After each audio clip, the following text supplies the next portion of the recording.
Hello everyone, ndabasuje kandi ndabifuriza ibihe byiza kuri Mr Tech Rwanda. Uyu mwaka wa 2025, iyi niyo video ngiye gukoramo ya mbere. Ni video yerekana ama artificial intelligence tools wakoresha akakohereza mu kazi kawe kandi ukaba watanga umusaruro. Ndetse nanone no mu buzima busanzwe ukaba yagufasha kuko duhere nko kuri iyi ya mbere bita notebook LM igufasha gusummarizinga inkuru cyangwa se igitabo ikakwereka incamake yacyo. Niba ufite page 500 igakoramo page 70 cyangwa se page 20 10 gutyo. Ariko nanone urumva ko page 500 kugira ngo uzisome page 2000 biragoye. Icyo gihe rero ukoresha notebook LM ugasamarizinga igitabo cyawe. Hari chat GPT ariko nanone ndaza gufata link wakoresha kugira ngo accessing ama artificial intelligence tools zishyire muri description y'iyi video. Hari ya kabiri yo bita chat GPT. Iyi chat GPT yagenewe kuba waganira nayo ikagusubiza ku bibazo ufite, cyangwa se nimba ushaka kugira ibyo uyibaza nk'uko wabaza umuntu runaka yaba ari mu kazi cyangwa ahandi hantu, chat GPT irabigukorera. Iyi imaze kwigarura imitima y'abantu benshi, ikaba ikorwa na company bita OpenAI, ikora izindi software zitandukanye. Ni ukuvuga ngo chat GPT ishobora kugukora script y'indirimbo. Iyo ndirimbo noneho wayizana muri iyi artificial intelligence bita Sonu, kuko iyi Sonu ikora imiziki, ugahita ukora video cyangwa se audio y'iyi ndirimbo runaka, ariko wakwandikiye indirimbo ari chat GPT. Urumva ko izo artificial intelligence tools ebyiri zirakorana. Ahangaha chat GPT ushobora kuba hari ibyakunaniye mu kazi, niba uri umutekinisiye urayibaza ikagusubiza. Nanone iyi Sonu nimba nko kuba YouTubers ukeneye audio uza gukoresha kuri video yawe, kandi murabizi ko audio nyinshi ziragurishwa, uzakoresha Sonu ukore indirimbo cyangwa se audio yawe, nurangiza uyikoreshe muri background. Reka tujye kuri Eleven Labs. Iyi Eleven Labs igufasha kuba wafata speech warangiza text noneho igahindukamo speech. Nimba ari text wanditse igahindukamo audio. Hari igihe ukenera gufata text kugira ngo uhindure audio nko ku bantu bakora ama video, ku bantu bakora editing amashusho, icyo gihe Eleven Labs irabyoroshya cyane. Kandi nanone agashya kaba karimo nuko ushobora gufata amajwi yawe nk'icumi kugira ngo imenyere ijwi ryawe, none warangiza ukajya ukoresha rya jwi ryawe ku buryo ya text nijya kuhinduka audio, ijwi ry'uwayisomye cyangwa se ry'uri kuyivuga bumva ari ijwi ryawe. Reka tujye kuyitwa Flux AI. Iyi Flux AI niyo ya gatanu muri 7 nateguye. Flux AI iyikoreshwa ku mashusho tujya tubona ugira ngo ni nk'ibishushanyo bita avatar image. Hano ujya ubona nk'amashusho y'abantu b'abahanzi, ariko ukajya ngo ni nk'ibipupe cyangwa se ni nk'amadese bakoze, ariko aba yakozwe muri artificial intelligence yitwa Flux AI. Ikindi ushobora gufata amashusho ukayashyira kuri Flux AI warangiza ugakoramo video. Iyi ngiyi ndaza kuyibereka mu gice cya kabiri, ndetse n'izindi nanone ndabereka uko zigenda zikora. Hari yitwa Claude. Iyi Claude AI uyikoresha kugira ngo iguha amakode ya program ushaka iyo ari yo yose.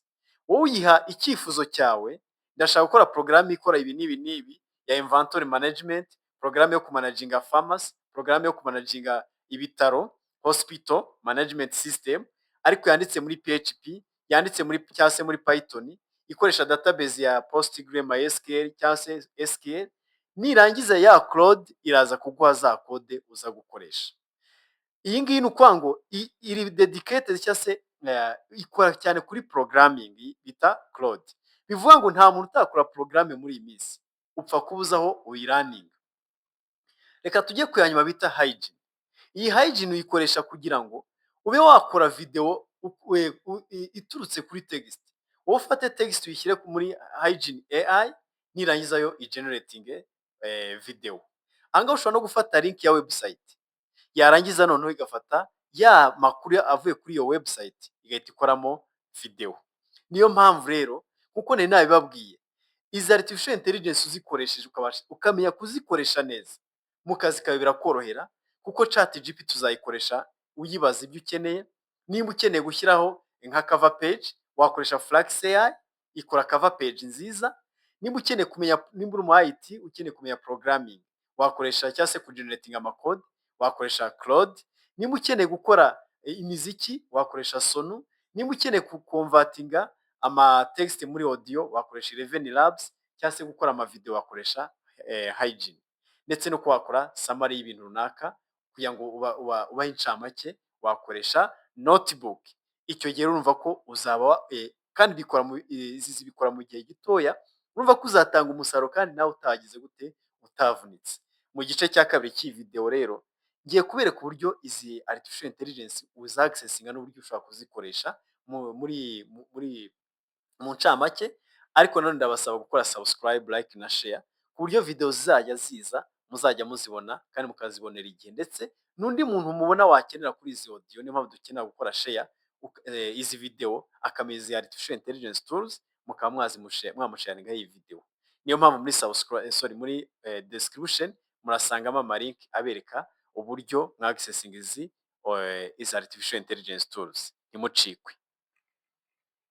Iyo ufunguye browser iyo ari yo yose ukajya kuri notebooklm.google.com, ariko amalink ntimugire ikibazo ndayashyira muri description y'iyi video, baraguha welcome page ya notebooklm, ariko bisaba ko wiloginga kugira ngo ukoreshe account ya Gmail cyangwa se account wa creating.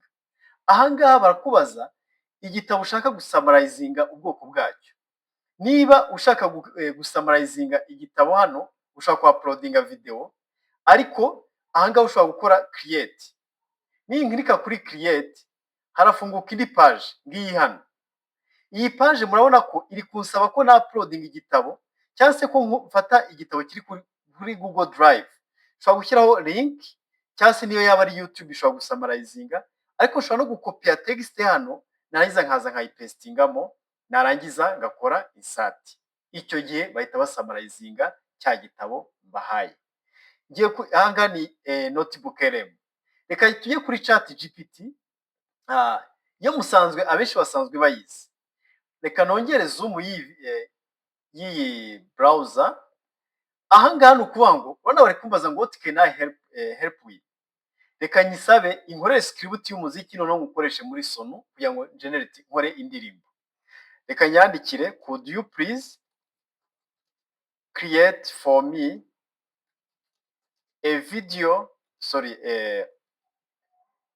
a music script about children who are learning garden trees.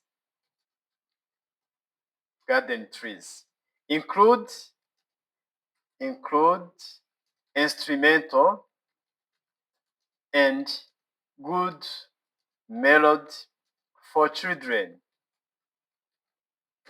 Murebe hano ChatGPT igiye kumpa script nza gukoresha, ni nko kunyandikira indirimbo. Ibi nibyo nashaka kubigisha, murabona ko biri interesting. Ahangaha ndategereza ChatGPT inte musique cyangwa se inte script izakoresha inyandikira indirimbo. Nindangiza hano reka mpere hejuru, urabona ko mpere hejuru hano bampaye title The Trees in Our Garden, niko indirimbo yanjye izaba yitwa. Ngiye gukopia verse ya mbere. Reka ndaza hano, reka nyikopie hano, murebe hano ndabikopie. Ngiye muri Sono, ubwo tugiye kuri artificial intelligence ya gatatu. Sono ndaza nkirika hano ngo make song, ndabisubiramo ndakirika hano handitse make song. Nirangiza ifungure hano, nifungura ndaza nkirika hano handitse create, barahita bansaba kuloginga. Nimara kuloginga hano reka ntegereze loading. Nimara kuloginga barampa uburyo uza gushyiramo. Urabona ko ngeze kuri page ya Sono. Hano murabona handitse custom, enabling custom bivuze iki rero? Bivuze ko ushobora ari version ya kane yaje aho ushobora gushyiramo ijwi ryawe ku buryo umuziki uza uri kuri rya jwi ryawe, ariko nta kibazo. Reka nze hano nkore instrumental nazo nzishyiremo. Nindangiza ngiye gupestingamo ya audio. Murabona ko ahangaha umuziki dore nguyu Sono irawucreatinze. Reka ntegereze nindangiza playing mwumve umuziki Sono creatinze uko umeze. Ahangaha murabona ko no need yuko nagiye muri studio kandi audio nayikoresha. Mutegeze mwumve uko biba bimeze hano. Numara kwiloadinga hano ushobora kuza nkaza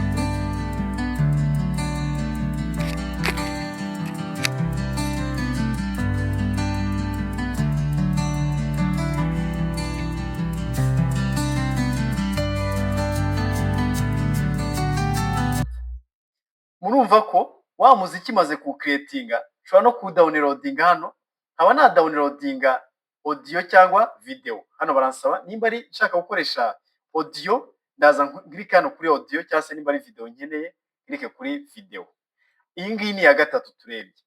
Tugiye kureba noneho iyitwa 11 Labs.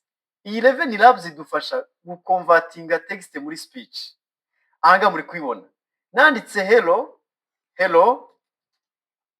everyone, nukwangu nkaza ngakora generate, ariko hano bampa voice nza gukoresha. Icyo gihe nukwangu nimba nshaka ijwi ry'undi muntu, ndaza hano murabona ko hari amajwi agiye atandukanye, nda scrolling down ngiyi hano. Icyo gihe nukwangu iyo maze gukora nanditse text, nkaza ngaklika kuri generate speech, iraza kumpa ya audio na yanjye nashakaga.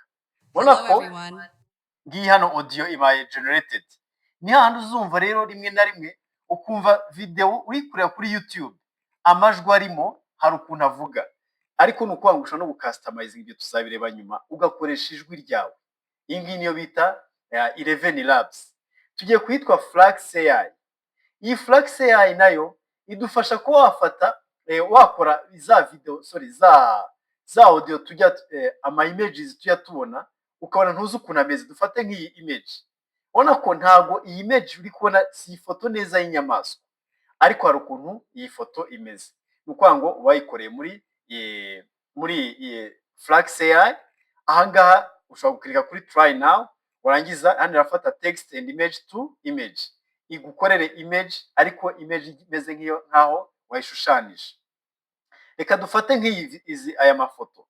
Ubona ko aya mafoto nk'abantu bamamaza, hari ukuntu ifoto ukagira ngo ese ni editing bakoze bayikoreye he, ukabona ariko ntago uyikoze muri Photoshop ntiyazimeze gutyo. Nta kindi nukwango bakoresheje Flux AI. Reka turebe Claude iraza kudufasha kugeneratinga amakode, cyangwa se kugeneratinga shobora kwandika hano. Reka refreshing browser, ntegereze hano. Please give me Python codes to create inventory management and connect it to PostgreSQL database. Ahangaha murabona ko uru ni urugero, bivuze ngo umwayita ashobora gukora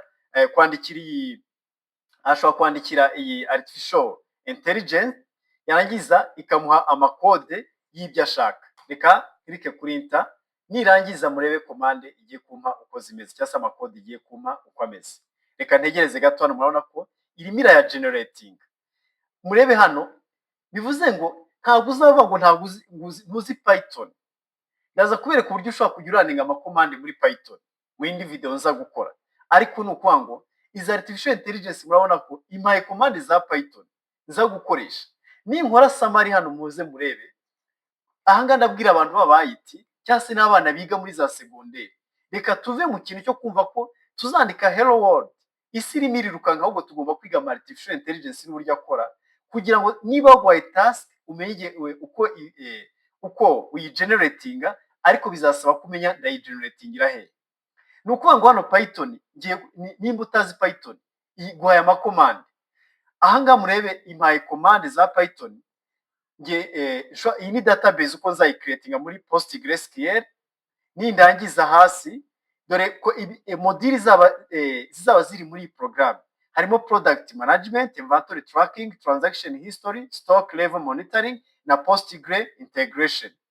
Ahangaha rero dusubire kuri za commande zanjye, murebe ninkirikaho murabona ko za commande za Python bagize gute, bazimpaye. Ushobora gukoresha nkaziraninga muri PyCharm. Reka nyibereke nayo PyCharm. Iyi ngiyi ishobora kuza hano, narangiza nkahita ndaninga muri izi commande za Python, ya Python igahita ikunda kura program yanjye nshaka. Mubona ko niyo mpamvu iyi video nayikoze kugira ngo murampe iminota mike yo kuyireba, kugira ngo mwige artificial intelligence. Ahangaha urabona ko za code ngizi hano ni nyinshi cyane. Urabona ko za code ngizi za Python yadefinishije ama function uzakoresha and so on. bivuze ngo abantu biga IT bagomba kumenya gukoresha artificial intelligence kuko ntabwo uzajya kwandika code from scratch. Ahangaha murabona iyi ni software bita PyCharm ku muntu ushaka kwiga Python bayita PyCharm. Reka nsubiremo nyandike PyCharm. Ngiyi hano mubona ko yitwa PyCharm Community Edition. Niyo downloadinga ntabwo ukoresha edition, so ntabwo ukoresha professional kuko irishyurwa. Iyi ni summary rero twabonye ko twize notebook LM, twiga ChatGPT, twiga Sonu, twiga 11 Labs, twiga Flax AI, twiga Claude and Hygiene. Ntimucikwe rero na video ngiye kujya mboherereza, ariko ujye uzibonera igihe nuko ukanda subscribe, uba uri subscribe kandi ukaba usharinga n'abandi bantu kugira ngo nabo ubasangiza aya makuru kurabona ko ari interesting. Stay tuned.